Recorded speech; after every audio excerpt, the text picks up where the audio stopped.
Ouriel Lין is the president of the Israeli Chambers of Commerce, the former member of the Knesset who joins us now. Good evening from Tel Aviv. So, it's a very difficult area, but is Israel, are the people of Israel, in your view, ready and settling in for a long campaign? Well, let's put it this way. I hope everybody understands that we have not started this military operation. I'm sure that everybody understands that really a terror organization bordering Israel attacked a great part of the Israeli civilization, and we cannot say thank you. We have to retaliate. We have to contain it. And in Israel, there is a general sentiment that the policy up to now of trying to contain or compromise or appease in any way a terror organization, which is the Hamas or the Jihad, is really wrong. The policy is really wrong because really the power was growing, their ability to attack was growing, right, and the ability to really cause in Israel a great danger, changing, rocking the security of the people and the stability of the country, just got to very, very immense and monstrous dimensions. Right. So we have to do something to stop that. And it cannot be another round.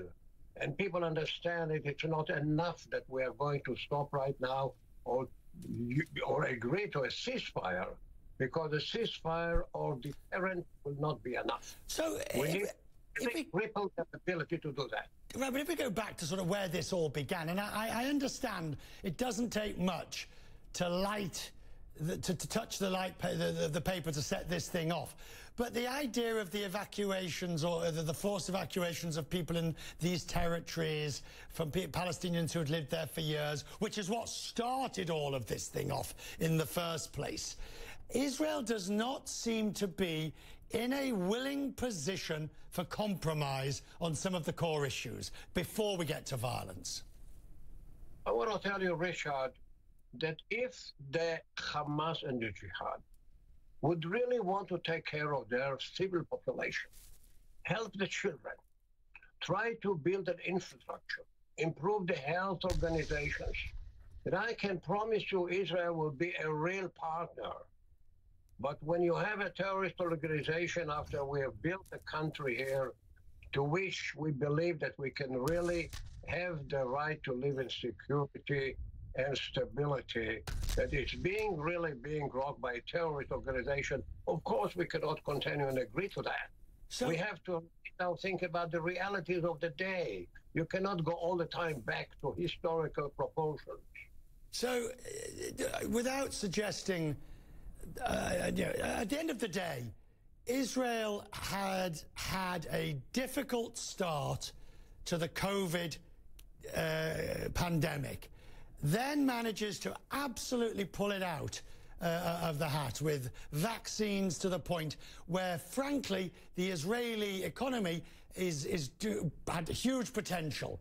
Now, arguably, and I'm not comparing lives with bodies, but policymakers look at the bigger issues as well.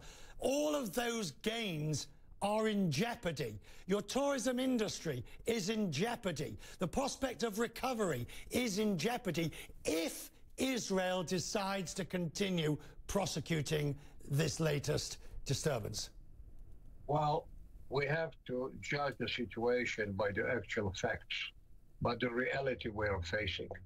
And we face a reality that the terrorist organization, whenever they decide that it may gain a certain advantage, may attack about 3/3 of the Israeli population, risking their lives.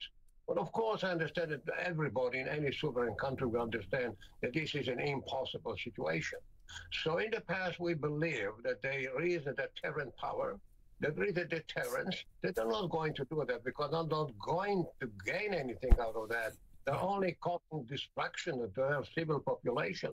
We know that, but still they have their own thinking. And I think they don't really care very much about the civil population in Gaza. Believe me, we feel very sorry that we need to help in this right now, retaliating people who are not really part of this conflict. But it seems to be that they're not really caring about that. They know very well we have to retaliate. They know that they're really moving and shelling rocket attacks outside of a civilization. We'll leave it there. Thank you, sir. We will talk more in the days ahead. I appreciate your time. It's late in Israel. Thank you for staying up.